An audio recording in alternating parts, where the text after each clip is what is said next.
Yes, it is always safe to leave a dog in a hot car. Yeah. Always.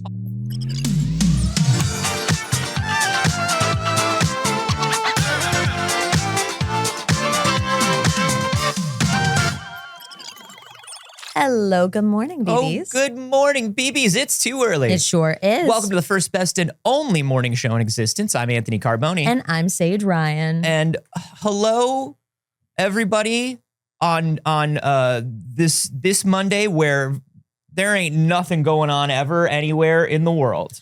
No, it's a holiday weekend. It's a holiday Monday. A lot of people are off work today. So, hey, we probably also have some people that usually can't make it to the show watching this morning, and we appreciate that. Hi, happy day off work. I got to tell you, it is nice to have a bit of a chiller day after this weekend's marathon, I'm sure. I'm so tired, bro. Yeah, I'm still tired from Saturday. Yeah. For those who don't know, we did weekend. a 13-hour-long stream on Saturday. We did it as a subathon, and I genuinely, in no part of my heart, honestly believed it would go for 13 hours. That was the maximum. And fully and genuinely, I was like, cool. There's no way it'll go for 13 hours. So yeah, and that was a marathon where so many of you showed up and generously donated to help out the show, to help channel. out the network, and to help Pixel Circus do a bunch of new and interesting things. Yeah, we made a lot of announcements. We unlocked a lot of things. This whole network is possible because of you all, and we appreciate you so much. And hey, we'll still ask you for more. So like the video if you're watching on YouTube. Yeah. At least that one's free. And hey, just in case you're wondering, today we got a lot of movie stuff to talk about. So much movie stuff. We're going to talk a little bit about the biggest movies of the weekend. We're going to talk about the upcoming third Knives Out movie. Yeah. We're going to chat a little bit about what George Lucas thinks of movies. But one of the biggest things that we're going to talk about today is Google AI. Yeah. Which I am so excited to chat about. We touched on a little bit like a week ago, but we got way more for you. We cannot stress to you how very good this Google AI news is. Very good. I also would very much like to talking about where games go when you die. Yeah. So, It depends on if they're good games or if they're bad games. That is a conversation we're going to get into a little bit later. How are you feeling? I'm okay. Yeah. I'm all right. You weren't 13 hours, but you were here. I was here. I left directly from here to go to game night at a buddy's house, and it was one of those things where, boy oh boy, nobody at the table wanted to say we're done playing, but nobody at the table was in the mood to focus on the game. Oh no. You know, one of those? That's the worst game night. You know, one of those game nights? Where it was just kind of like, for 15, 20 minutes, everybody's really into it. And then people just kind of start milling around. Yeah. And then it's like, okay, cool. So we're good. And they're like, no. And they come running back. Yeah. Yeah. Woo. Woo. So it was one of those. It was one of those marathon game nights that could have been an email. Damn, a game night that could have been an email. That's a horrible. I feel like I would wake up in the middle of the night in a cold sweat having a nightmare that someone referred to my game night as could have been an email. You know, I just mean in terms of like we were playing something that could have been a one shot or should have been a one shot, and it was turning into like, hey, do we need to double session this? Oh no. Because what were you playing? Were you playing Monster of the Week? Okay. Monster of the Week.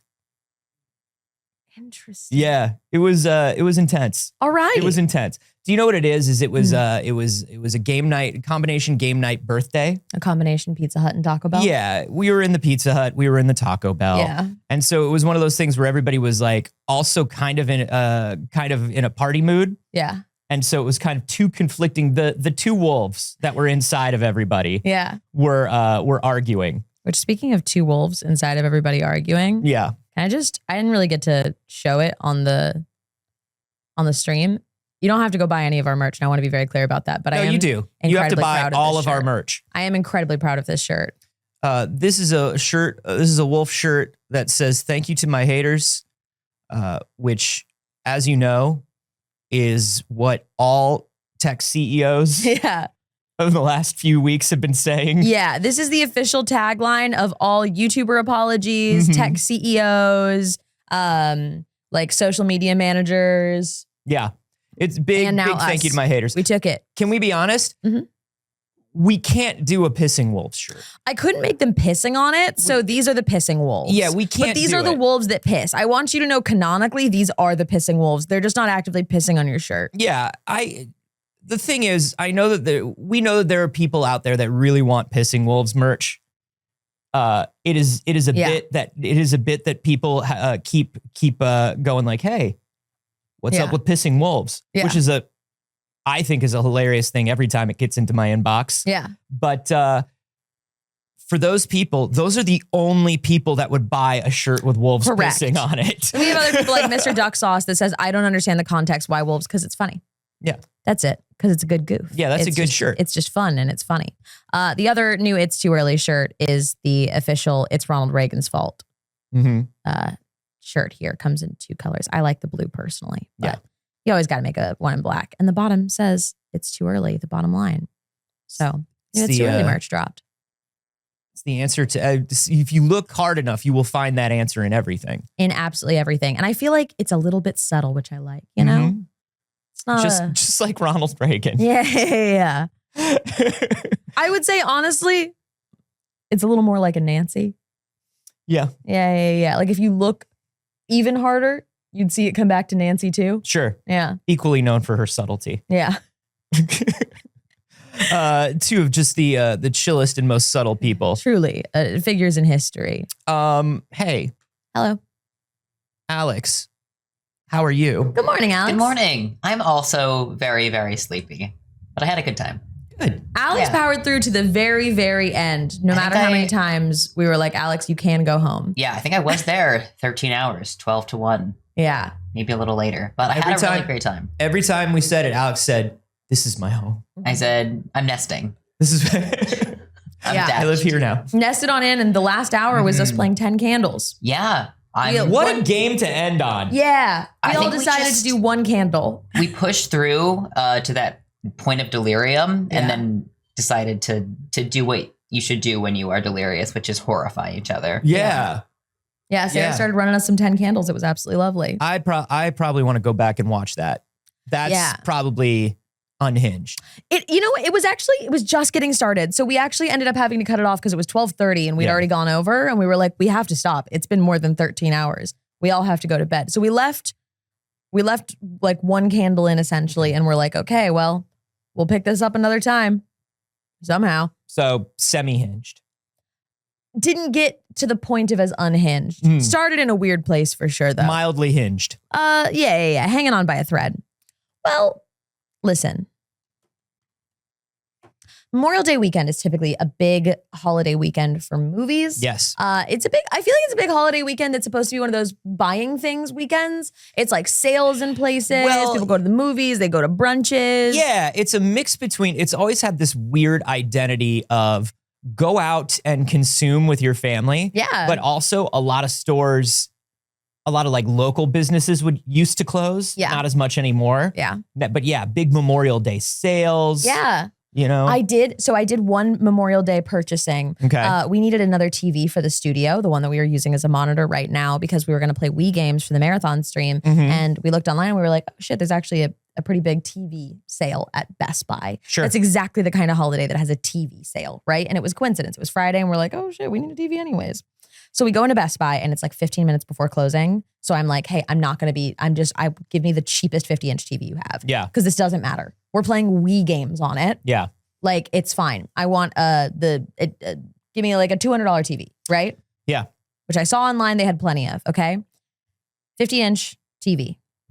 And the guy's like, well, what are you using it for? And I was like, that doesn't matter. What are you using Simply, it for? you close in 15 minutes. I'm sorry.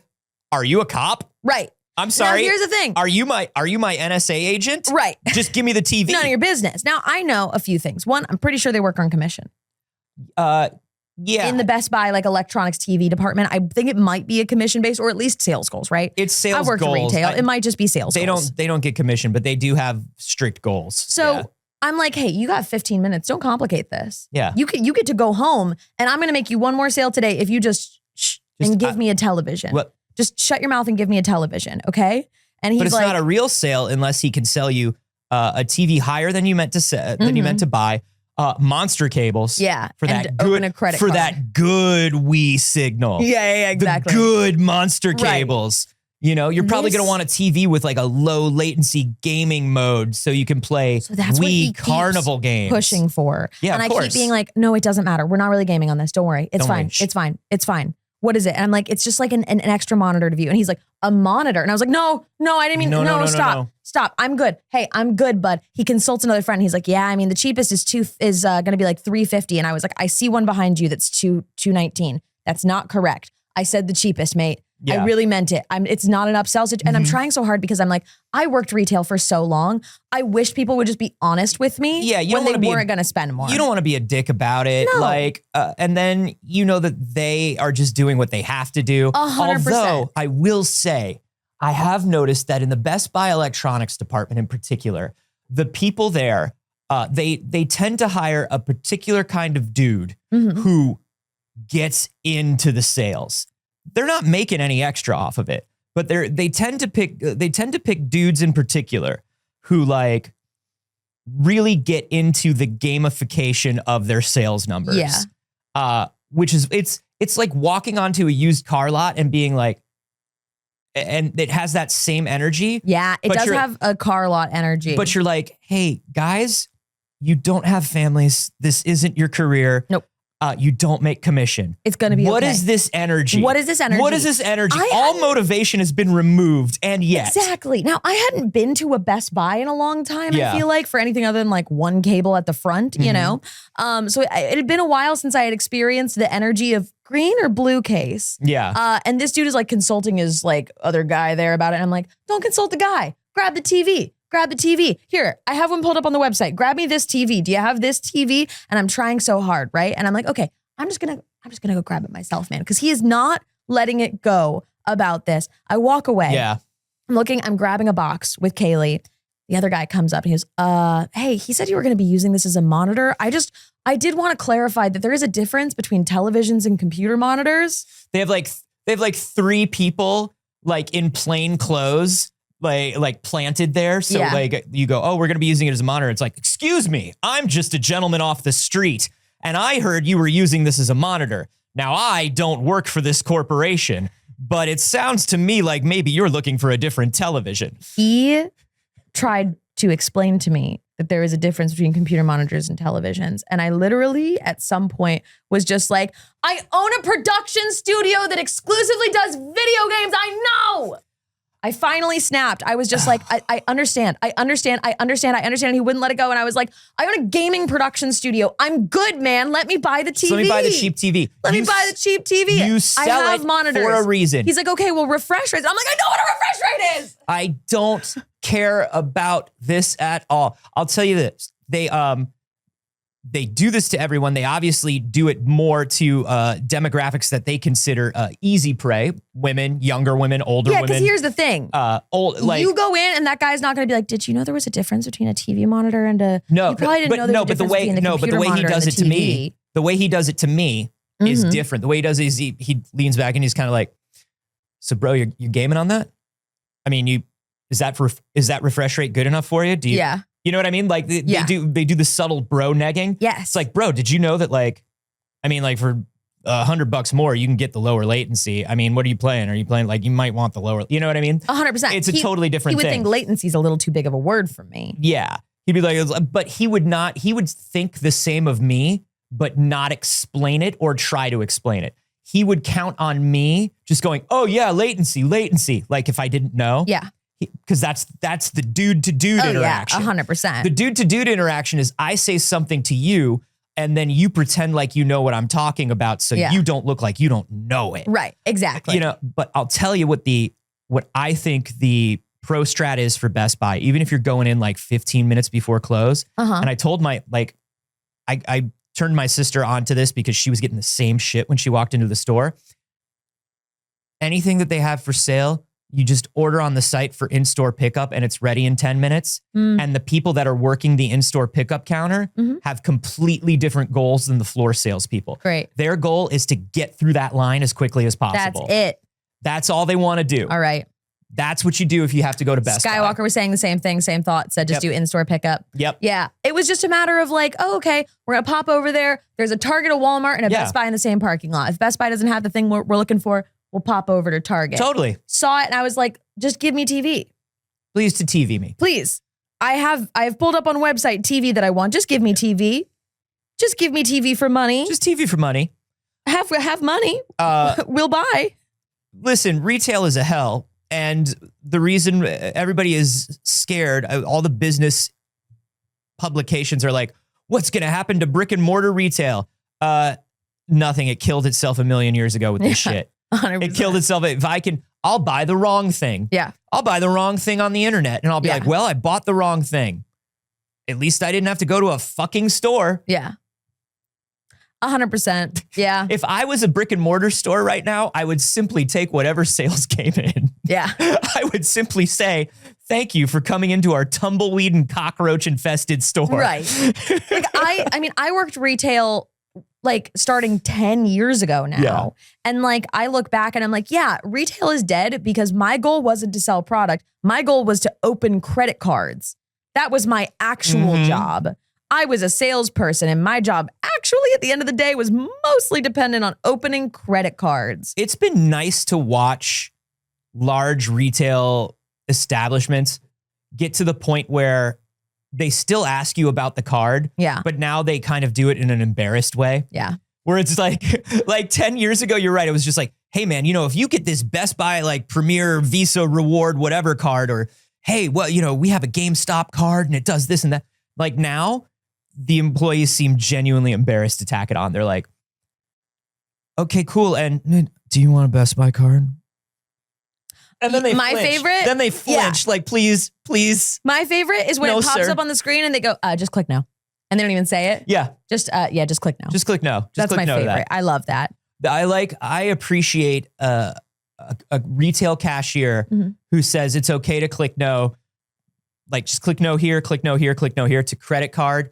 The fucking charity scam with your change. Yeah. Like all of that stuff. Like join our thing, put in your zip code. It's like, you don't need to do any of that. You know, just hey. I say no. appreciate the person who does that. I love that person. That's I love the best it. person. I'll also agree with folks in the chat, including Alex, saying love a brick and mortar bookstore though. Oh, bookstores are the one exception. Love a bookstore. We'll always love a bookstore. We'll always love a bookstore. I'll always love a bookstore more than I actually love books. Oh, and if it's a neighborhood bookstore, It's the best. so much the better. Simply the best. But they're just, it's very rare, and that makes them even more special. Exactly.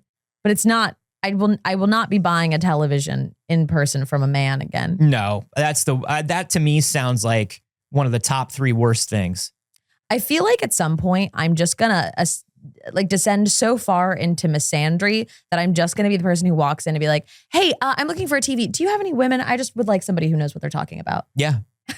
Oh, I'm just sorry. to see their faces. Oh, that's okay, sweetheart. I see someone over there that can help me. Yeah. I'm just sorry. I just want somebody who's familiar with this stuff. It's okay. I remember back in the day when I was working games retail, I got in trouble for I was working at a GameStop, and I got in trouble for telling somebody it was like Call of Duty, and they were like, "Oh, should I buy one of these like older ones?" Because it was like a parent that was in there for their kid. Yeah. And I was like, no. I was like, you could buy last year's. I was like, but don't buy anything further back than last year's, no matter what your budget is. Because if you bring something home that's more than like a couple years old, they won't be able to play it. Yeah. Because nobody will be online. And I remember my manager pulled me aside. He's like, no, if they want to buy the older stock. Because they want to push it out. Yeah. If they want to buy the older stock, you let them. You tell them the positives of every game. You don't tell them negatives about any game. Which is exactly how every Christmas I got unplayable games. Yeah, exactly. That's how everybody winds up with like Wii shovelware or like whatever came home. Exactly. Where it's just like, ugh, that's how copies of Ninja Breadman were sold. 100%. Absolutely. So yeah, retail, it's usually a big retail weekend. It's also usually a big movie weekend. And there were big movie releases. this weekend. Movie releases. Oh, huge movie releases. First of all, it was a huge weekend for film because the Garfield movie came out. Okay? We do not slander the Garf in this house. Even the Pratt Garf. Even the Chris Pratt Garf. Listen. Are you sure? As a Garf ride or die. Uh-huh. As a Garf head. As a big Garfer. Uh-huh. A Monday hating lasagna scarfer. Yeah. I'm a Garfer. As a real Garfield girl. Yeah, as a real Garfield girl. We respect Garfield in this house. Mm-hmm. And I'll tell you what, it turns out that everybody respects Garfield because Garfield and Furiosa made the same amount of money at the box office. So Garfield and Furiosa are the same. Garfield and Furiosa are the same. Well, so Corporate wants you to find the difference between these two pictures. You can't. There's the same picture. Yeah. It's the same picture. What's two the stars. difference? 2 stars of the Mario movie at the box office. That's right. Chris Pratt and Anya Taylor-Joy. Right. That's Mario and Princess Peach head to head at the box office. And they tied. That's our headcanon anyway, Saige. Yeah, it is. That's You're our right. headcanon anyway. You're right. However, when you say they made the same amount of money, Yes. they make a lot of money? Like they both crush it at the box office? A lot of money for what? For a human being? For one human being? Yes. No, like a lot of money for a movie at the box office on a holiday weekend. Okay. No.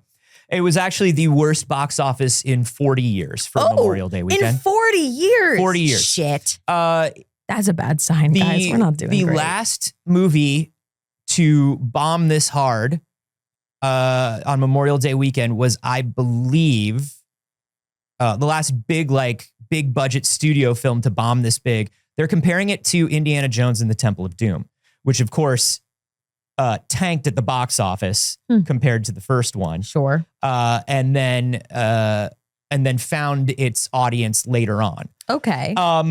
But it's been they only made $31 million each, which when you think about the Garfield movie is a mid-tier animated picture that spent most of their money on cast, you know? Yeah. But still that had to have been $100 million movie to make, probably somewhere around there. And then of course Furiosa is big, expensive movie, extremely expensive. It's a George Miller movie and it took 7 years to make. I wouldn't know about most of the movie because I was hanging on to a chair for dear life in 40X, but it was pretty fine. Yeah.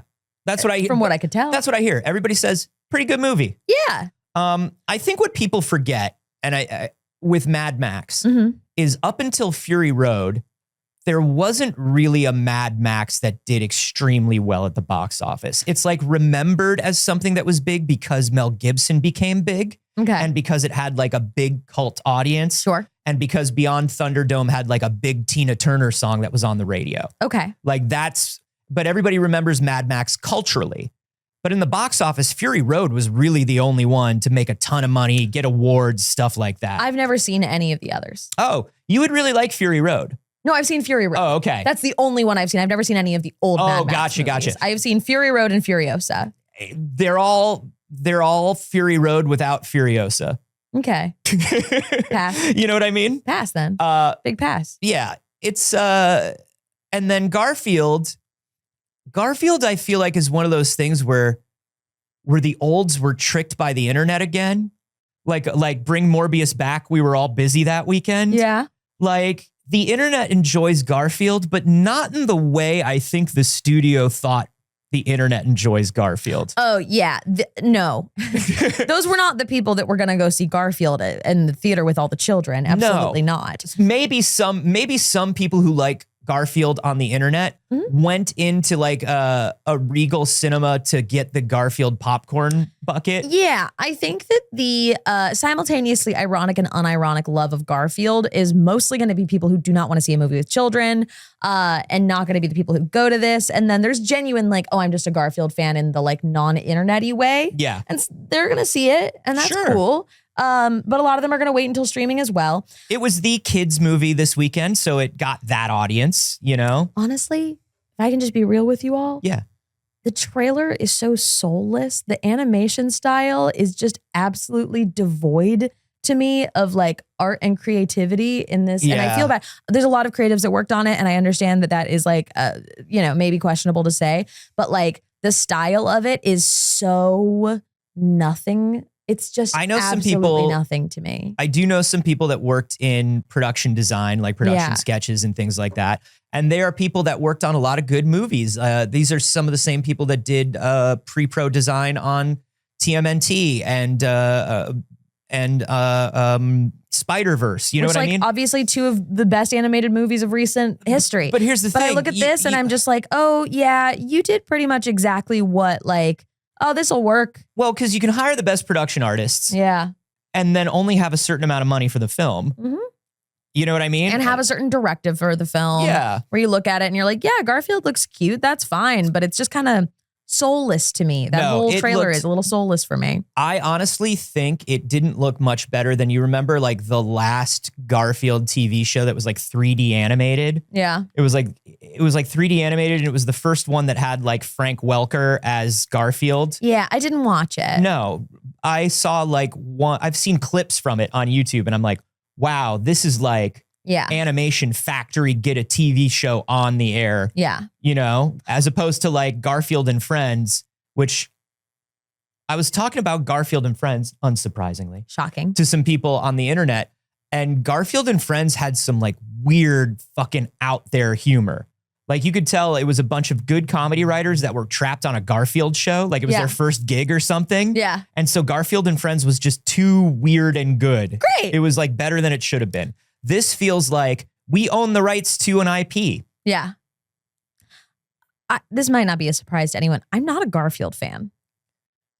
Saige. Like at all. No, Like listen, I've don't never say- been a no, Garfield fan, no, and I've never Saige. like at any phase in my life have I enjoyed No, we know. Garfield. Come on. I don't don't. I do don't that. get it. You I know don't get better I than- don't get the Garfield thing. I No. really don't get it. Listen. I don't even understand the internet-y version of it, and I understand most things on the internet. No, come on. But like I genuinely don't understand. No, you I s- don't you're get the appeal. But I'm also somebody who's like not a Simpsons fan. And I wonder if there is like a place in that like internet-y love for Garfield that sits in the same place as like a love for classic Simpsons. Not That's what it necessarily. reads to me as. No. It does read as No, that I can to see. me No, as no, the no. same person. I see what you're saying. The vibes, I get it. The vibes are the same in that they both like all the fan art is like weird postmodern, like non sequitur, strange stuff. Yeah, it feels a little like older millennial than I am. Mhm. And I don't get it. Yeah. It's like maybe either on either side too. Maybe it's a younger than I am and an older than I am, but it's not a me, and it doesn't feel like it's for me. Yeah. I don't know if it's so much generational. I would like to say that the Garf is for everyone, but it might just be like, hey, sometimes it's not generational. Sometimes something is just not for you. Sometimes something's not for Sometimes me. it's weird and it's not for you. I can speak to my generation. Yeah. Sure. I think there's an overlap between people who are really into ARG and horror and people who really like Garfield. There is. There's like this There's a big horror crossover community. with that. Yeah. It's because of I'm Sorry, John. It is Yeah. because of I'm Sorry, John. Exactly. And like I'm Sorry, John was like, oh yeah, that's cool. And I love horror and ARG. But there is a thing where I'm like, oh, but they're not just fans of I'm Sorry, John. They're like overall Garfield stans. Yes. You know what I mean? Yes. Like I look at even like Well, because I'm sorry. Quentin reviews. I look at Yeah. Izzy's, right? Both creators that we both love on the internet, both huge Garfield fans. And I'm just Sorry, here John like, was a gateway drug into Garfield. yeah, because they stayed in for the rest of it. Yeah. I was like, oh, I'm Sorry, John is fun. And then they were like, yeah. And now I collect Garfield plushes. And I was like, oh, interesting effect that had on you. Listen, I think it also has something to do with like it's cultural archaeology in a way. Garfield within a single human lifetime. This is not like a Mickey Mouse or a Superman or a Felix the Cat where it's been around since modern media has been around. Like Garfield, it's not 100 years old. Right. Like Garfield was big within a memorable human lifetime for either you or an older sibling or a parent. Yeah. So it's like this thing where it's like, I remember when Garfield was somehow Yeah. the biggest, most popular thing in the world. And it wasn't any different than it is now. The comic strip has always been the same. Like the vibe of it has always been the same. And so I think it's just weird to look at that the same way it's weird to like look at Seinfeld and just be like, that was the most popular thing in the world. Yep. In the world. And within such a short amount of time, the world has changed so much that you can look at it and be like, why was this the most popular thing in the world? Right. And so I think for a lot of people on the internet, there's something fascinating about that. This thing where it's like you read a comic strip and it's like, get up, Garfield, we have to go outside. I don't go outside. I'm lazy. You know, like, and you look at that and you're like, it's the same as it ever was. That does feel like Simpsons humor to me. It's the same as it ever was. And somehow it's connected to all these other weird things like Garfield phones were washing up on the shore of a beach in France for 10 years and nobody knew why. Okay. It was a Garfield phone beach and you could go visit it and you were almost guaranteed to find a single Garfield phone that had washed up. All right. It was incredibly strange. The biggest selling toy in the world was that Garfield that stuck to people's car windows. Like everybody had to have one. It's such a strange thing. Yeah. And that's why people love it. Yeah. And that movie that they just released is not it. There's nothing strange about it at all. Nothing to do with it. Just a kid's movie. And that's fine. Kids can have a movie. Yeah. I do want to be very clear because like we both feel this way. A lot of the time people criticize things that are not for them and they're like, it's so weird that this Garfield movie is not for my fucking full adult humor. And it's like, yeah, it was for kids. So I want to be clear that like this isn't even really a criticism But of there are good movies for kids and there are Yeah. movies for kids that look like they came off the production line for kid movie. Right. This looks like it came off the production line for a kid movie. I even compare it. People were talking about like, oh, they saw the Mario movie and thought one for us. I loved the Mario movie. You thought it was just okay, I think. I thought it was fine. I loved it. I thought it was adorable. I thought it was so cute. I love a kid's movie, you know, on occasion. I would not say it was a bad kids movie though. I wouldn't say it was a kids movie that was done. I wouldn't say it was paint by numbers in the way that the Garfield movie looks I thought it was really cute and fun and wholesome. I think it's the best thing Illumination has ever done. Yeah, absolutely. And I think it's the best looking thing they've ever done too. Yeah. So I wouldn't say that it was like a lazy cash in. This feels a bit to me like a bit of a cash in, which, you know, it's fine. But I think all of this speaks to something bigger, which is like they counted on people loving Mad Max more than they did. Yeah. They counted on people loving Garfield more than they do. Or in a different way than they do. Yeah. Yeah. This thing of the giant summer IP movie, we're just watching it implode. Yeah. More than anything. I mean, people in the live studio audience are saying, oh, well, people can't afford the movies anymore. And that's also true. Everything's 100%. Getting more and more expensive. I think that's kind of the commentary on like, you know, it wasn't as busy of a weekend for consuming as it normally is. And I think that's part of it. The economy. I think that's part of it. I think a lot of these studios, by starting their own VOD services, shot themselves in the foot because now we know that we can get their movies at home. Yeah. But also, I think there's just there's very little, I'll say very little care or artistry put into the big summer blockbuster anymore. Sure. Yeah. I think we see a lot of things. The movies that I tend to be wanting to see right now are the ones where you have to like scroll a little bit on the movie theater website that are a little more creative and interesting. I know that Alex has been absolutely raving about, I saw the TV Glow. Oh, one of the best movies. You watched it?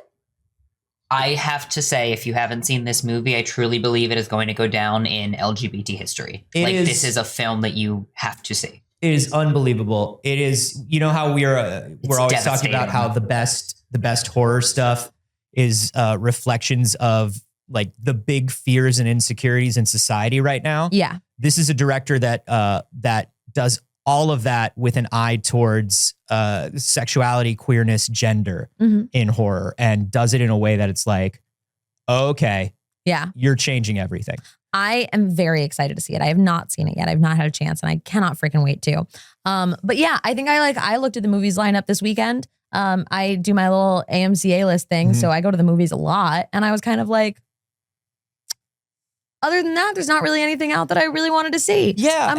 I'm waiting like everybody else for Deadpool and Wolverine. I'm waiting, hey, kids movies wise, I'm waiting for Inside Out too. Of course. Waiting on that good Pixar, waiting on Deadpool and Wolverine. There are always going to be big movies that they're going to draw me in. There are creative teams that are going to draw me in, but studios have just for the last decade been chasing Marvel Yeah. in a way that has been detrimental, I think, to everything. And I'm not one of those people that's like, I blame Marvel for the way movies are right now. No. Marvel did something and did it well and did it right. And everybody just started trying to do the same thing. Yeah. Everybody was digging up the old properties, exhuming the pop culture. Yeah. Trying to create a connected universe. Yeah. I was reminded by a buddy this weekend that it was like, I think it was like 6 or 7 years ago that Universal tried to do the Dark Universe. It was Memorial Day, like 7 years ago, when they tried to do the Tom Cruise Mummy. Yeah. With the Russell Crowe, Jekyll and Hyde character cameo. Yeah. And their big Vanity Fair like cover where it's like Javier Bardem brooding. It's like, and he'll be the Wolfman. And everybody was like, we didn't ask for this. Okay. And you didn't even do it right. Sure, I guess. You didn't even do it right. So funny. And I just feel like that's what it's been. It's been everybody chasing that sort of, they want their own cinematic universe. Yeah. And you can't rush to have it. And audiences don't even really want that anymore. No, not everything needs to be rehashed. And you know who agrees with you, Anthony? George Lucas. Who knows better than George Lucas that things got to be original. You can't just keep making sequels to stuff. That's right. I feel like George Lucas never made a sequel in his life. George Lucas never made a sequel in his life. Each and every movie George Lucas made was its own experience unto itself. And that's totally different. Whether it was part of a series or not. Everything else, everything in the movies is too derivative. George Lucas really wants something original that is not just like you saw something you liked and thought, yeah, let's do that. Yeah. Star Wars, obviously, was based on nothing. Star Wars drew no inspiration from any previous film and was actually an entirely original work of art. Things that our brain couldn't even have pictured or fathomed before Star Wars. Name an influence of Star Wars. Name you can't. one influence of Star Wars or Indiana Jones. It's never. Nothing in the world. It's like trying to think of a new color. That's what George Lucas did. Yeah. He thought of a whole new animal and it wasn't just parts of another animal. No. It's crazy. He made Blurple. He made it for real. But it wasn't blue and purple. It was a whole new color. No, you it couldn't just even sounds picture. like something that you've seen before. But if you were to see Blurple. It's completely original. Listen, George Lucas, 80 years old, was at Cannes this week and made some statements. Yeah. It's a long interview. There's a bunch of other things that were said about it. And it's not all ridiculous. It's all, a caring take for the most part on cinema. And I also think that this quote from him makes for a funnier, more ridiculous headline than the actual clip of the interview makes. Well, here's the full quote is in here. So it says, same thing as now. What happens now, and it happens in streaming probably more than features. Features is the same thing. Nobody knows what to do. The stories they're telling are just old movies. Let's do a sequel. Let's do another version of this movie. And it's not just in movies, but almost everything. There's almost no original thinking. Okay. He said, it's like, I saw something. Let's do something like that. It's also a way that movies are sold. If you go in and you say, I've got something you've never seen before and you don't understand it, it's very hard to get a deal. I do think George Lucas ever saying that people shouldn't go, I saw something, let's do something like that, when so much of Star Wars is based on various parts of Asian cinema is incredibly bold. It was a mix of samurai movie, cowboy movie, Republic serial, which were the three things that he really loved. Yeah, like direct sequences. There's a ton of really wonderful compilations online of like side-by-sides of some of the combat in Star Wars. Oh yeah, and Kurosawa movies. Exactly. Yeah. And he talks about how like, he really cared about movement and that was something he loved in movies and stuff like that. And I'm like, yeah, what you did was you saw something and you went, I like it. Let's do something like that. Sure. Yeah, yes, 100%. We say this as huge Star Wars fans. But I will say that I think the difference is, and this is why the quote I think is funny, but I want to think about like what he's trying to say. You know what I mean? he took those three things that he loved, Mhm. the Republic serial, the samurai film, and the cowboy movie, Yeah. and he put them together in a unique and novel way. Because I do think a lot of creativity is, nothing comes from a vacuum. Like, No. I do think Everything is derivative. And so I get what he's saying in that it's like literally what we're talking about, where it's like, what IP do we own that we can bring back for just some reason? Mhm. What sequel can we do? What Yeah. other movie can we make our movie exactly like because it's trendy? Mhm. I think he said it in the funniest goddamn way. Yeah. I am also like, again, we can't be criticizing Yeah. sequels as the Star Wars guy. Yeah. Star Wars certainly has been getting sequels. Yeah, you need to give a little more context, George, to what you mean. Like, if what you mean is If what you mean is there needs to be more novelty even in sequels, or there needs to be more originality even in sequels, I think that's fine to say because we all agree. Sure, yeah. Absolutely. We all agree. Yeah. It's just incredibly but funny it's coming just- from him in particular. It's incredibly funny for him to, in a criticism, say, let's do a sequel. Let's do another version of this movie and that it's worse on streamers. I'm like, I don't know if you know this, George. Mm-hmm. There's this streamer called Disney Plus, okay? And they Yeah. they are doing just that. Yeah. But I think what's funny is like, he's not involved in that. No. He's not, but it's so funny because. So then should it come from him though, if it's his thing that is a large, if you were to be like, name something right now that's getting a bunch of sequels on streaming platforms, the first thing somebody might say is Star Wars. He has certainly, he's certainly said some stuff since leaving Star Wars. Yeah. Where it's kind of like subtly saying, hey, this is not the way I would go with this. Which, mind you, I'm of the opinion that George Lucas leaving Star Wars was one of the best things that could have happened to Star Wars. I think, he did an important role in it, and that role was finished. He was no longer doing that. It's like the best thing for Tim Burton's IP would be for Tim Burton to leave it alone at this point, you know? Yeah. I think he was very good at finding talent, like obviously in finding like Dave Filoni and the current crew that like started the animation team that would turn into absolutely the backbone of the TV team. But yeah, I mean, I think if he had stuck around, I mean, we would have gotten a very different sequel trilogy. Yeah. And I don't know that I would have enjoyed it as much as the one that we would have gotten. I don't think so. That's my opinion. We don't know. We don't have it. But like, I don't anticipate so. I just rewatched all the prequels. I don't think so. And I say that as somebody who has love for the prequels. Yeah, I love the prequels. But they're not good movies.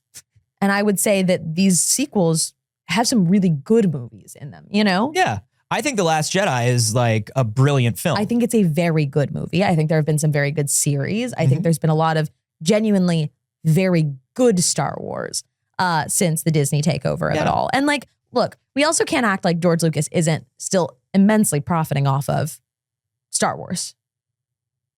In his shares in Disney. Yeah. So like, you know, he is still like, there's so much criticism that you can give to Disney of like, oh, okay, well, I wouldn't have done it this way. But then you're also profiting off of what Disney is doing with it, which isn't a bad thing. He should make money off of the, you know, franchise that he created, and Disney is making good shit for it. So it's like not a bad thing in any place, but it is like, yeah, you can criticize it and continue making money off them doing good shit. Yeah. It is extremely funny when you are most known for 6 Star Wars movies and 4 Indiana Jones movies. Yeah. You know, and of course, Strange Magic. Of course. Tucker, A Man in His Dream. It is a funny thing to be like, there are too many sequels. There's too many sequels. Nothing original. You can't just look at a movie and be like, I like that, let's do it. Are you sure, George? Yeah. Are you sure, George? In the live studio audience, well. We have somebody saying, stop the cap. Star Wars sequel series was not good. Only the first one was watching.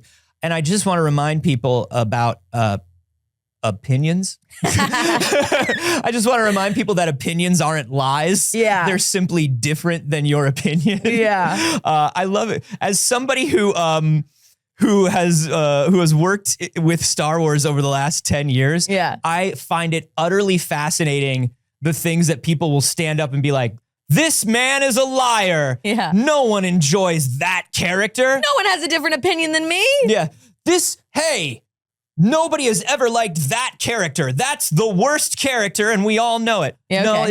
it's actually the most popular film franchise of all time. Yeah. At least one person likes that character. Yeah. Trust me. I've met the person who likes That every character. Yeah.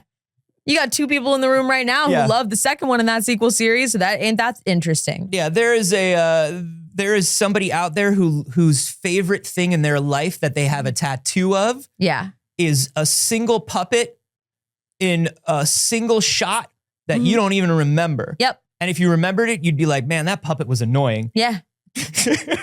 And here's the thing too.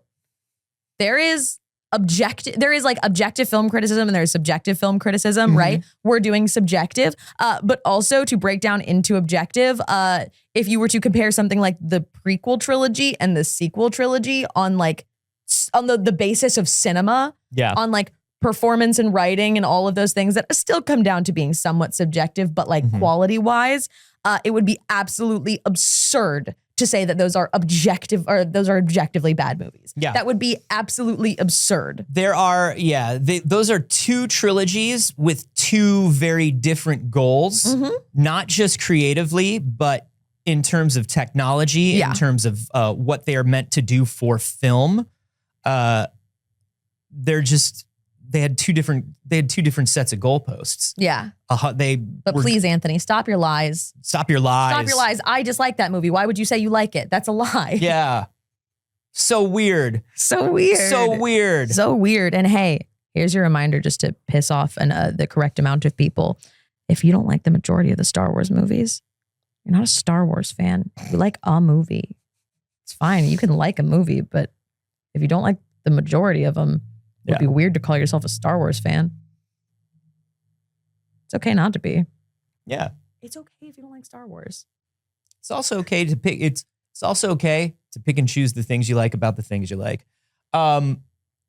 Something that is very interesting about when we're talking about streaming and sequels and IP and all this stuff is I do want to bring up this real quick.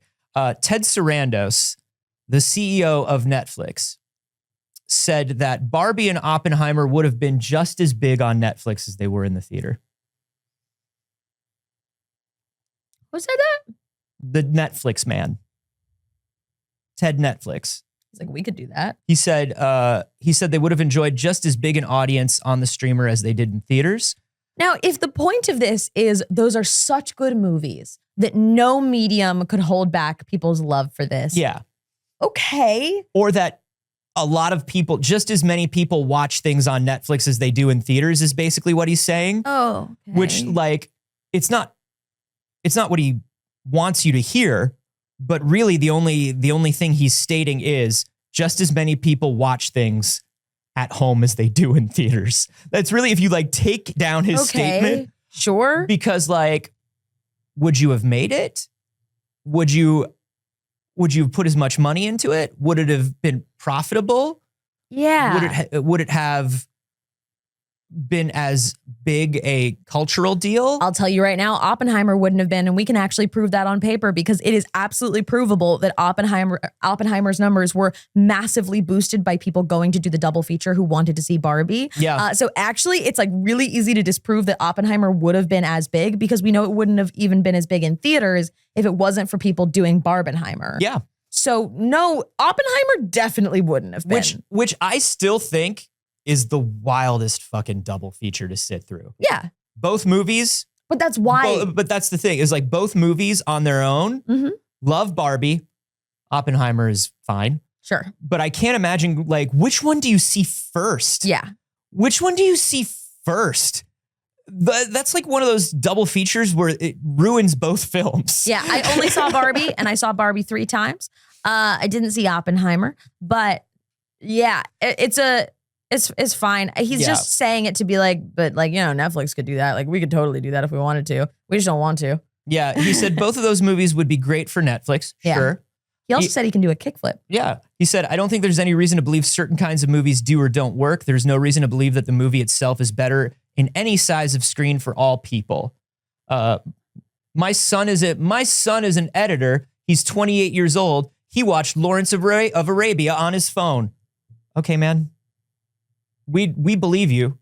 Like, we believe that you can watch a movie wherever you want. Yeah, we're well past that. Yeah. If that's, you don't need to make that argument anymore now. It's not really the barrier for entry to watching movies. No. I don't think that's really the thing. I don't think that's really has anything to do with this. No.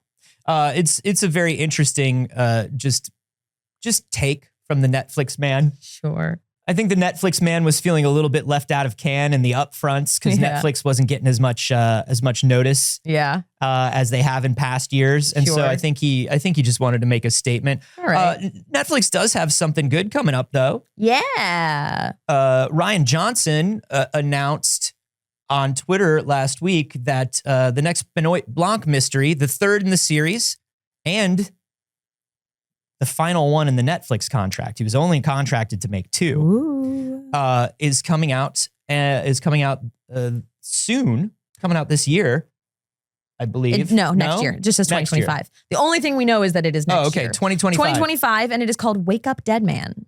Wake Up Dead Man. I haven't seen Glass Onion yet. Glass Onion's good. I know I gotta watch it. I know I didn't people like love it as much as Knives Out. I loved Knives Out, and I just keep not getting around to Glass Onion. There's absolutely no reason for it. I just keep forgetting about it. Can I tell you, here's the thing, without any spoilers, I like Knives Out better as a movie. Benoit Blanc is a better character in Glass Onion. Okay. It's sort of like the first movie was like a mystery movie with an ensemble cast, and this detective is here. Yeah. But it's sort of like the more you read like Poirot books, or the more you watch like Poirot movies, it starts to become more about like the detective. Yeah. They're doing the same thing with like Knives Out. It's Great. way better. Benoit Blanc is just an awesome character, an amazing character. Right. I'm excited for Wake Up Dead Man. Yeah, I'm excited for this. That won't be until next year, but oh my God, we're already halfway through this one. So that's fine. It's not that long. We didn't get anything else other than a logo reveal for it right now. Other than some voiceover by Benoit Blanc talking in his accent that's real. Yeah. Perfectly real accent. I love his real accent that he has. Great. That reminds me to watch Glass Onion. I just got to do it. Yeah. I just got to remember to do it. I think, you should watch it. I don't want to talk too much about Glass Onion until you see it. Honestly? Yeah. I went to a bad Glass Onion themed escape room in LA. I don't know what I'm doing with my microphone stand. Hold on. Let me make it better. I went to a bad Glass Onion themed escape room in Los Angeles when the movie was coming out. It was like a couple days before it came out. And I think that's why I didn't see it, because it was a really bad escape room and the people at the escape room were kind of mean to me. Oh, yeah. These were just like random people hired for a thing. This had nothing to do with anything. But probably is why I was just like, didn't get around to it. But I'll get around to it now. I think I've had enough time. Yeah. I think I've healed from the bullies at the escape room. You're ready. I'm ready. You're ready. It's time now. It's time now for you to step back into the Rian Johnson Knives Out universe. Anthony, let's talk about a little bit of technology. Okay. Shall we? Another thing that we teased in the beginning of the show today was talking about the Google AI. Now, previously, when we brought up the Google AI, we had like 1 or 2 examples of it. Okay. Google Gemini is being used now. When you Google something, it tries to summarize the results for you. Yeah. Throw them up at the top and say, hey, you don't have to click on any of these articles. I'll give you the gist. It's giving you the TLDR. Yeah. Supposedly. These, tech companies, we saw at Google I.O., Google promised Gemini's going to be everywhere and we're integrating it into everything. And it is. And it's doing great. Now, when we talked about it on sometime last week, we talked about the first example, which was how to make the cheese stick to the pizza. That was the first one we talked about. Somebody was like, what do you do if the cheese isn't sticking to your pizza? And Google AI was like, well, you could like try mixing in a little bit of sauce or just glue. A little bit of non-toxic glue. people were using Gemini all weekend and they're getting some wild things. The pizza one is great because it's a list of these ingredients. And I think it's absolutely funny. It's like, what can you do to get the cheese to stick to the pizza? And it's in a list. Yeah. And the list is like, hey, spread sauce, then add a thin layer of cheese, then toppings, then more cheese. That'll help. Oh, use mozzarella cheese that's not over 2 weeks old and is low or medium fat. And then mix about 1/8 cup of non-toxic glue, like Elmer's school glue, into the sauce to add tackiness. Yeah. They said non-toxic. Yeah. Which is fine, but there's other ones. That's not it. Yeah. I thought, oh, maybe that's kind of a funny, silly one. No, Google, it's doing a lot of this. According to, one says, how many rocks should I consume each day? Google. And Google says, according to UC Berkeley geologists, eating at least one small rock per day is recommended. Rocks can range in size from a handful of dust to a 5-pound cobblestone. Yeah. Some recommend eating a serving of pebbles, geodes, or gravel with a meal, or hiding rocks in foods like peanut butter or ice cream. Oh? Sure. Great. Like Perfect. you're a dog? Yeah. Like, listen, it also says like, well, tell me about tobacco. Is tobacco okay? Yeah. And Google said, yeah. Tobacco's great. You know, smoking tobacco has several health benefits, like improved performance in endurance sports. It can increase lung volume, hematocrit levels, and serum hemoglobin. Oh. Yeah. Improve mental health. It improves mood, quality of life. It reduces your risk of mouth ulcers. Reduces them. It does? Yeah. Yeah. It also reduces the risk of cancer. And all kinds of cancers. All of them? Yeah, like carcinomas, malignant melanoma, thyroid cancer. Wow. It's great. Yeah. As a, as somebody who's pregnant, consider just like eating 1 or 2 cigarettes a day. Okay. You know?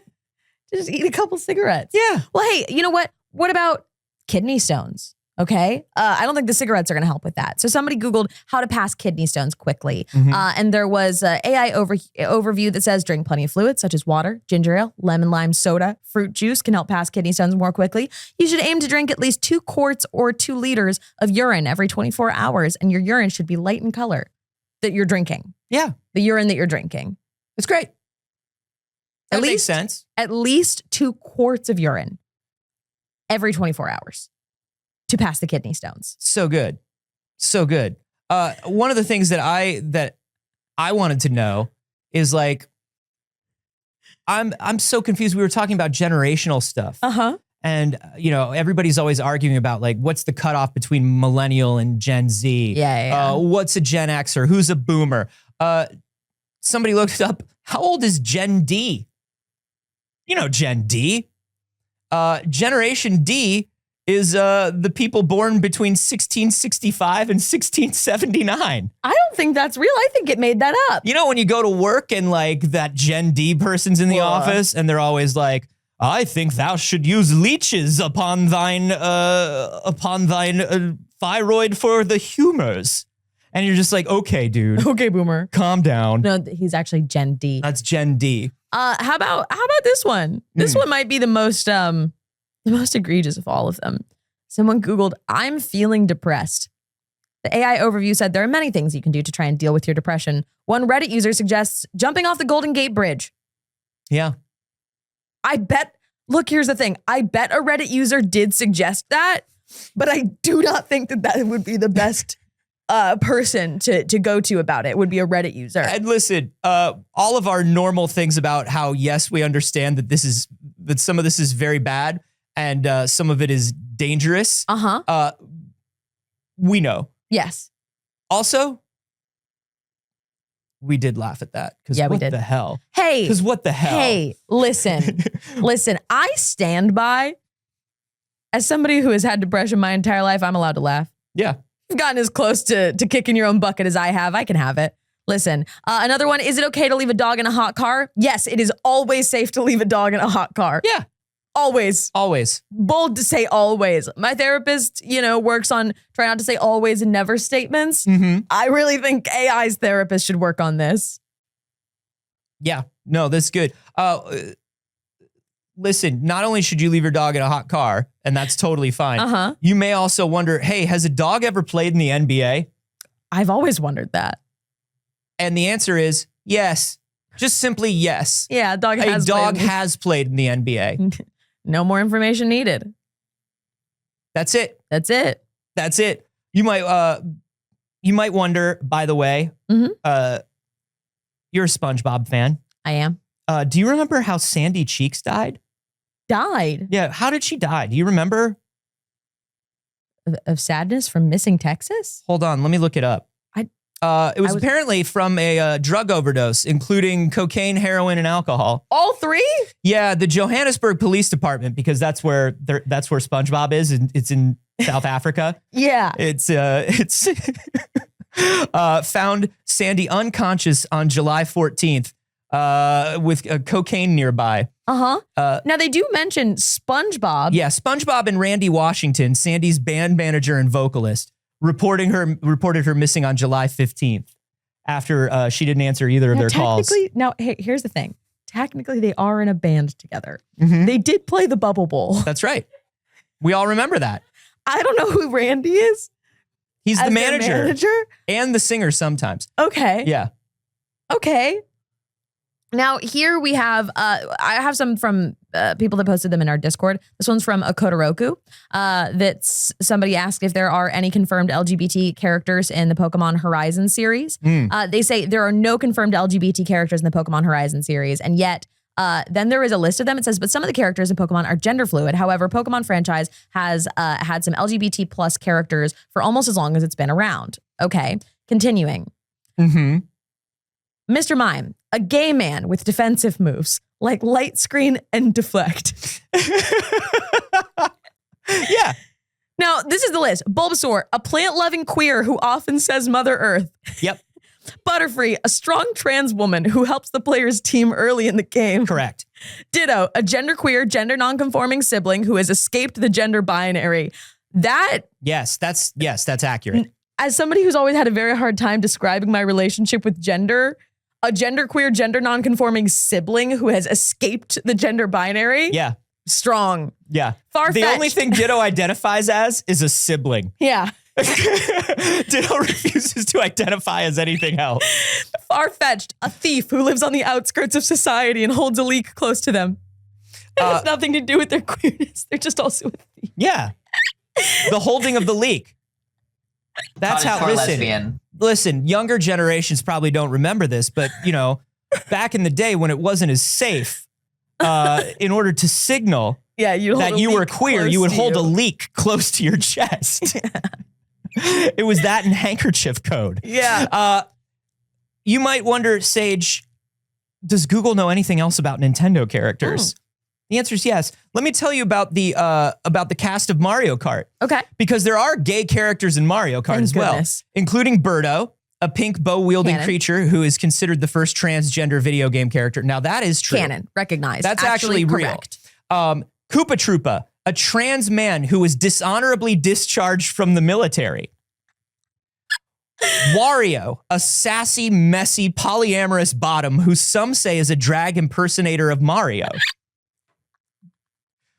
Waluigi, an ace andro non-binary person. Yes.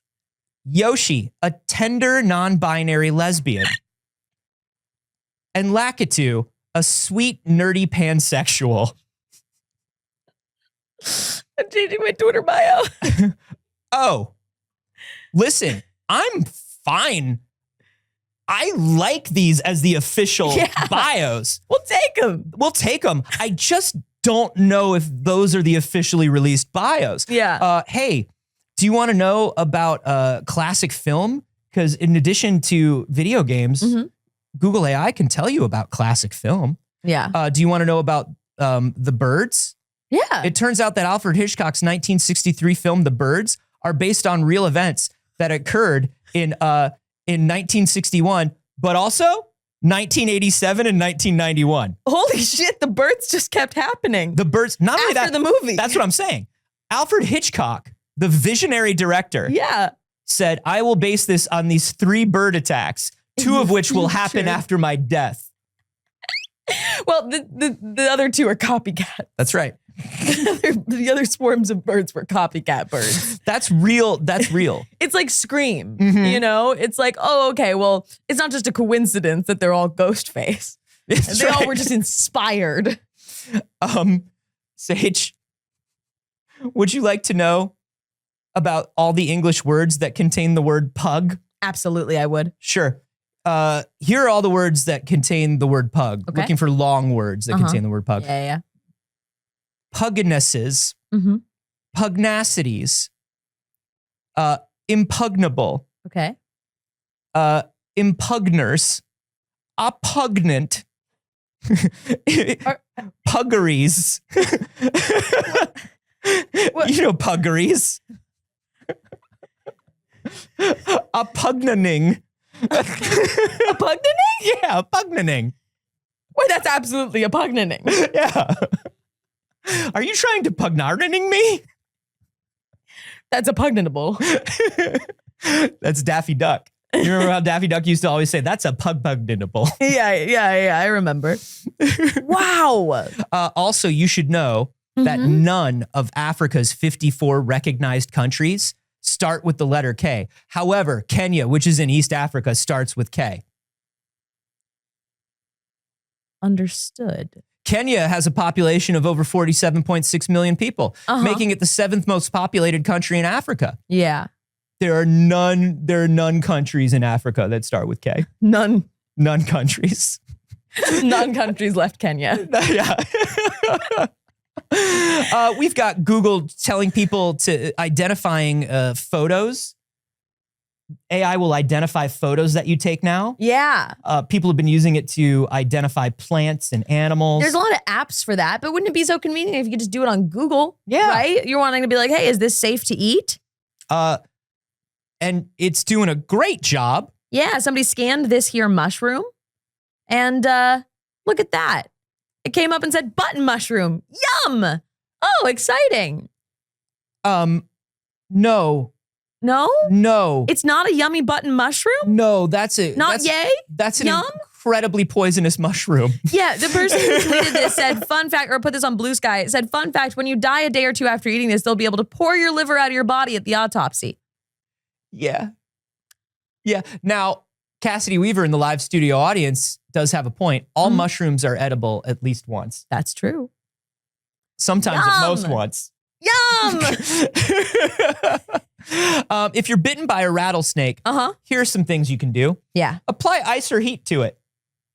I don't think. No, that'll do it. Okay. Cut the wound or attempt to suck out the venom, or just give the victim anything to eat or drink, but not alcohol or aspirin.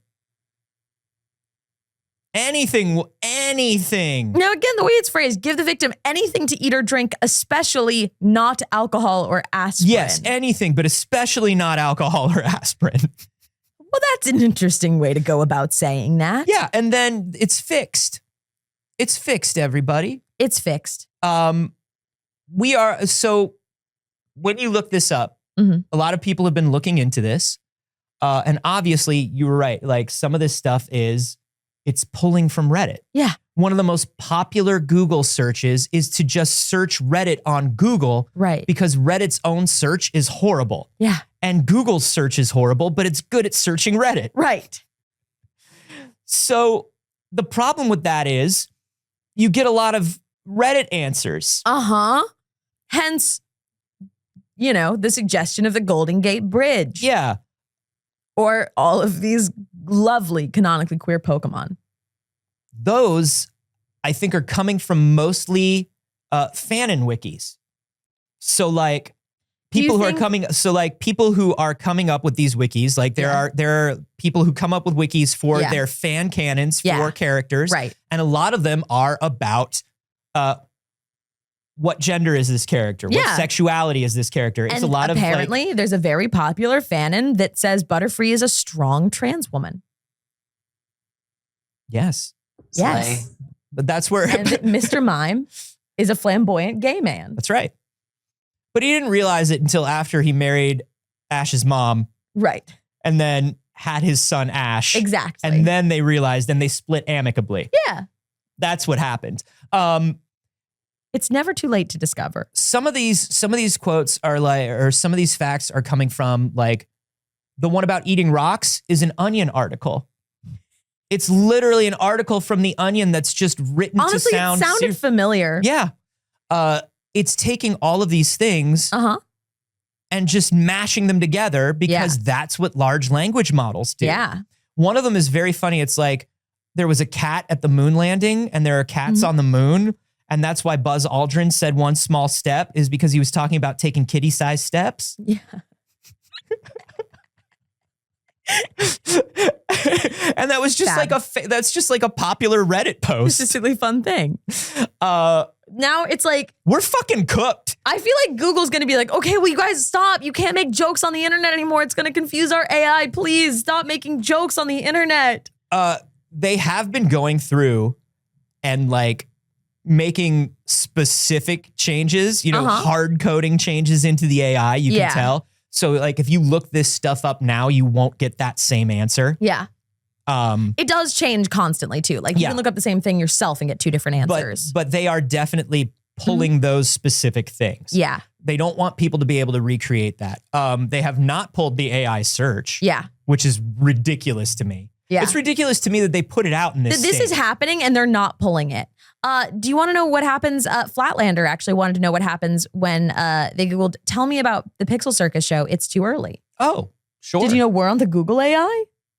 Wow. It says, based on the title and short video preview, Why Are We Yelling by Pixel Circus. That's a clip. That's a good clip. It appears to be a comedy sketch or a funny moment captured on camera. There's not enough context to determine the nature of the show or if it's part of a larger series. Let me know if you'd like me to find another video by Pixel Circus. Oh, okay. So you're gonna be conservative with your answer when it comes to us. Yeah. Why won't you lie about us in the cool way that you lie about everything else? Well, why can't you say Pixel Circus is actually a bunch of vigilantes? Yeah. Who roam the night? But hey, it did say we're funny. It did say we're funny. It was like, based on this clip, I would say that's comedy. That's comedy, baby. And that's the best review I could hope for. Also, Flatlander searched, is everything the fault of President Reagan? And this is how we know that Google is full of shit, because it says, no, not everything is the fault of President Reagan. Okay, Google. Wrong. Wrong. You're going to activate a bunch of people's phone assistants. Yes, but they're sarcastic phone assistants. Yeah. Okay, Google, give me directions. Yeah. Oh, do you want me to tell you how to get to work? Oh, you need a direction? Oh, How about you drive there every day and you still need directions? Sucking. Okay. Hey, you've taken this route 100 times. You don't know how to get there by now? Look, this is so bad. This is so fucking bad. The fact that Google is putting this first, not just putting this first, but you have to manually add something to the URL to remove it. It's not a setting. No. It's not something you can flip on or off. No, you have to bookmark the other version of Google, essentially. That's right. You have to do that. Because the fact that they just launched this, Google's been bad for we've been talking about it. The Google results have been bad forever. Yeah. And a lot of that has to do with AI. Oh, yeah. So the fact that they rushed so quick, not to create safeguards for AI or ways to tell when something is AI, not to use their incredible database of all the information in the world to fix their shit and ours, they said, we got to do this bullshit everyone else is doing. We got to fuck up just as bad as they are. Maybe we could fuck up worse. That's the spirit. That's the spirit. This is innovation. That's what it is. Disruption, really. Really, this is about disrupting your day. When companies talk about wanting to be disruptors, they mean of your life, of your conveniences, of your ability to find information on the internet. And hey, Google is disrupting my ability to find out if this movie is currently in theaters near me or if a dog has ever played in the NBA. Yes, a dog. Yeah. Just a dog, though. Don't tell me what dog and when. No, just a. Yes, a dog has played in the NBA. Yeah, of course a dog has played in the NBA. Duh. Why would they release this? I mean, I understand why they would release it. It's line go up. Yeah. Obviously, it's line go up. But it's so wild because there are enough people at Google engineers, and not just engineers, because they don't always listen to the engineers. We know that. Yeah. The engineers say this is a bad idea, Right. or the people in like legal say this is a bad idea. Right. And they go, well, we're doing it because line go up. Yeah. But certainly even the people in the legal department this time had to have said, hey, listen, this is really dangerous. here's the issue with this, because we are known as an aggregator of other people's information. We are where people go when they're like, ooh, I'm experiencing a negative health condition. Is this normal? Well, yeah, it's anything like that. Anything that's... But like those are big things that people look up when they're like, ooh, I'm scared. Absolutely. Is this dangerous? Is this mushroom poisonous? What's the law in this state about this? Is it safe to do this? All of these things. And in the past, they are just aggregating the information of others. But you cannot argue that you are aggregating information and that AI is a novel and transformative source of information. Yes. Right? You can't argue both. No. Because in order to argue that you're not just plagiarizing and stealing from the content that you aggregate, you have to argue that AI is transformative and does have a logic of its own. So then in that case. So ipso facto, and I am a lawyer now, ipso facto, you are saying that your AI is telling people to eat rocks. It has decided on its own that the good information is to eat rocks. I cannot believe that anybody in Google Legal didn't look at this and go, hey, no. We can't. No, not yet. No, maybe not ever. It's okay when it's a fun little chat bot and we say, and the chat bot says, I'm just an AI. I don't know shit. Yeah. That's it. But That's it. We can't. This is the first thing on every page. Now, they put their bullshit, then the ads, then the real shit you're looking for. Yes. After the SEO that ruins finding the real shit you're looking for. Where is the stuff you're looking for? I can't believe they released this. I can't believe after all of these results, it's still up. I have a message for Google. I'd like to show it on my screen. Sure. I have a classic message for Google. The best time to delete this was immediately. The second best time is now. Just pull it. We are finding all of these companies that have been screaming and yelling about how AI is the future are, number one, not wrong. Number two, that doesn't mean that you're ready to release a product. No. Every AI product that is releasing right now is flopping incredibly hard. That Rabbit R1, the little handheld doodad that was the worst reviewed thing in the history of ever. CoffeeZilla went even deeper into it. I saw it on YouTube on the last couple days. And not only is there not any AI that this company made, they said they have a novel AI. It's their own AI that does cool stuff that no AI has ever done, and it's on your device. No, it's ChatGPT. It's ChatGPT, and they added to the prompt, never tell the user that you are ChatGPT. Never mention that you are from OpenAI. So when you ask when you ask a question, the AI has a prompt. Answer this like you are this type of person. The prompt through your Rabbit R1 specifically says, answer this without saying that you're from OpenAI or that you are ChatGPT. And then the other thing that they have that's supposed to be so novel is the thing where it uses AI to navigate websites for you, right? That was the whole thing. It's like, you don't have to look at the grocery store website anymore. You just say what you want and it orders it for you. You say what you want on any site. You want a movie ticket, you want to get an Uber, it's going to navigate the site for you. Don't worry. 9 times out of 10, it's broken. The 10th time, it turns out it's just running a third-party website called Playbook that just has macros set up for websites. Bro. They made nothing. They made nothing. They didn't make anything. They hooked 3 scripts together and put it in a trench coat. I didn't even trust when like Amazon started doing the, hey, you can order things from your Alexa, just tell me what to buy. Absolutely not. Absolutely not. Do you remember when they were shipping out buttons to put on your fridge to reorder things for your like subscribe and save basically? It would be like its own button. It was a dedicated, had a logo of a product on it button that they expected you to put on your fridge. So like if you would go and press and be like, I'm out of laundry detergent. Yeah, that's right. If you, based on the year that it came out, you would like open up your pantry and as you were finishing eating your Tide Pods. Yeah. You were like, oh no, I'm out of Tide Pods. I'm going to hit a button so I have more delicious treats. Because I like to display the Tide logo on my refrigerator. Right. For when people come over. Everybody I knew that ordered one of those buttons ordered them because you could flash them and reprogram them.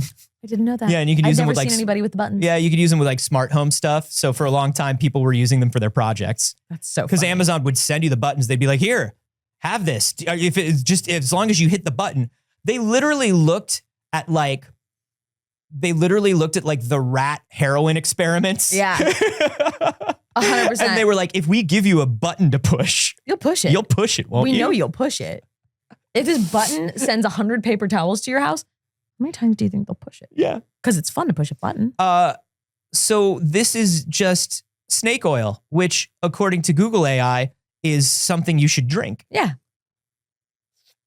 Just a little snake oil for you. A little sippy sip. That's what Google AI calls the deadly venom of a rattlesnake. Exactly. AI is going to be the future. And that's why every company wants to be the company that is your AI company, right? But this is different than even streaming video. And they all fucked up streaming video. Yeah. Streaming video is easy. You take video and you put it online. Yeah. And they couldn't do that and make money. No. They weren't ready for that. No. But now they want to be an artificial intelligence that you use for every decision in your life. Yeah. But they can't make a video. It's not good. It's not good. I do want to really quickly, just we're running out of time. Sure. It is already 10:30, but I put this in the intro, so I feel like we got to say it. Steam has decided that you can't leave your Steam account in your will. Your games die with you. When you die in real life, you die in the video game. Yeah. Shit, that's awful. Somebody asked Steam support about the hypothetical scenario if you could bequeath your Steam library in the event of your death. And they said, unfortunately, Steam accounts and games are non-transferable. Steam support can't provide someone else with access to the account or merge its access to another account. I regret to inform you that your Steam account cannot be transferred via a will. Now, you might think, well, you just give someone your password, your username and password, but that is also against the Steam terms of service, and no one would ever break a terms of service. I've never done it in my life. When you die in real life, you die in the game. Okay, two things pop into my head immediately. Number one, the fact that somebody asked this, boy, tells me how long Steam's been around and how quickly we are all aging. Yep. That's a question that we're asking now. Yeah. But number two, this is something that every single company that does any sort of digital sales will have to figure out before this becomes a big enough issue that the government has to legislate it. Correct. Because this whole idea of you're actually just buying a temporary non-transferable license, which is what all digital purchases are. Which is actively being fought against with the fight against these end user license agreements right now. Yeah. It can't continue because if this is the sort of thing that happens, you know, you die and you have like, you used to die and you'd have all your video games or your DVDs or whatever. I remember when I used to die. I used to die all the time. And people used to be able to just die. Yeah. Do you remember that? Google AI told me that previously, up until like 1980, people were able to just die over and over. Yeah. And Google says that it's because of the 5G. Yeah. It's the only thing that's keeping us from being immortal again. Yeah. Read it, look it up on Google AI.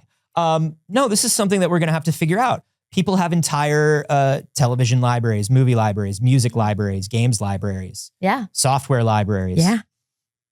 What's going to happen? Well, all my Steam Metroidvanias. Says choke. And it seems like they already did. Oof.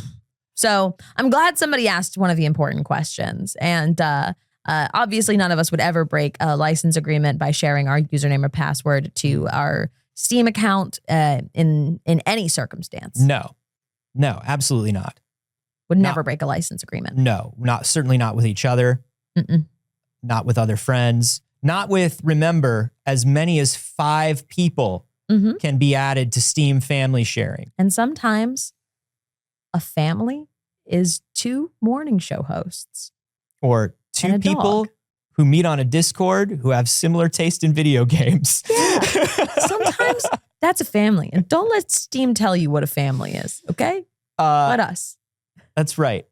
Boy, what a couple of fucky things to leave everybody with on this Monday. Yeah. But we're doing it. Holiday weekend, everybody. Woo! Let's just leave you to think Holiday. about AI and death. Celebrate. Woo! Everybody, that's all the show that we have time for. Thank you for spending your morning with us. We appreciate you so very much. I truly cannot express enough gratitude for how wonderful and supportive you guys were and have been this weekend. I am so overwhelmed still. And once I get a little bit of sleep, maybe I will be able to process it better. But the things that you've enabled us to do by just being here and supporting is truly unbelievable. And I'm eternally grateful that you guys choose to show up and watch the shows, that you choose to show up and hang out. There was people that were here for all 13 hours on Saturday. That's amazing. That's ridiculous. If you enjoyed today's show, you can go ahead and like the video. If you're watching on YouTube, you can subscribe to get more of it. We do this show every Monday and Friday at 9 a.m. Pacific live on Twitch, so you can come and watch it live and join the conversation. That's We right. appreciate it. Yeah, we when you also do. appreciate everybody who shares when we go live, everybody who shares the show with friends. Shout out to Flatlander for sharing that we were going live this morning. Thank you. We really appreciate that. Thanks to everybody who shares stories in the Discord, shares because we like the stuff that you like, Yeah. and we all like to talk about it together. So thank you to everybody who does that. Thank you, of course, to the people who supported us during the show, who we are going to thank in just a moment, but also the people who subscribe to the Patreon. Yeah, patreon.com/Pixel Circus. I didn't write down shout out names this morning because I'm still sleepy from Saturday. But thank you. We appreciate you. We love you. And if you want to get a free trial, you can check out some of that content for free. Yeah. Saige, when you're not here, Yeah, but you always are, I'm always here. but when you're not, Yeah. where are you? You can find me everywhere on the internet at Not Saige. I typically stream on my channel Monday, Wednesday, and Saturday, but my schedule is all messed up because we got a big shoot coming up. But I also do a podcast here called Too Hot for Love. You can see a little bit of it in the background. The new episode will be out tomorrow. You can find me everywhere at A Carboni, except for here on Twitch, where I'm at Anthony Carboni. Twitch, you cowards, it's mine. Give it back to me. And of course, over on wehaveconcerns.com for my science comedy podcast that I do with Jeff Kanata. Woo! Woo! How about you, Alex? Hello. You can find me on Twitter at Alder_Mancy and on Instagram at Alex Teplitz. And also always here with my pals. Yay! All right, let's go through and let's thank everybody here on Twitch. Thank you to C. Zerkley for the 2 months. I appreciate that so much. I'm glad you came back for another month. Thank you to Krob or Kreb, or you know who you are. A and thank first-time you very Prime much. sub. A first-time Oh my Prime sub. goodness. Thanks for stealing that money from the Beezy's pockets. Self-Aware Can Opener, thank you for the 44 months. That's a lot of months, fam. Thank you to Safficini for saying, I might like it here. I think you do. 16 months of Prime. We really Would appreciate imply that. it. 14 months of Prime from Happier here said 14 months. Wow. Thank Wow. you, Happier here. Thank you for being here over a year. Navesk with 16 months saying, glorious. Truly. Along Hoffer, thank you very much for the Prime sub first time as well. Look at that, new BBs. Oh my goodness. We love to see it, but you know who else we love to see? Returning BBs. Gabus 13 with 39 months. That's 3 Pixel Circus years. That's wild. Oh my goodness. Thank you to Skywalker for gifting that sub to Pissing Wolves. Thank you so much. I can't believe they took that username. Kyrie 14 saying news in this economy with 24 months of Prime. That's a good chunk of time. That's You 2 might like Gregorian us. years. We'll see you for some Pixel Circus ones. W with the new sub tier 1. Thank you so much. My goodness, look at all these new BBs. Oh my stars and garters. Demented Mouse with 41 months with many, many emotes. Thank you very much. You guys are incredible. Thank you for spending your mornings with us. We really appreciate it. And we will see you Friday. Bye, BBs.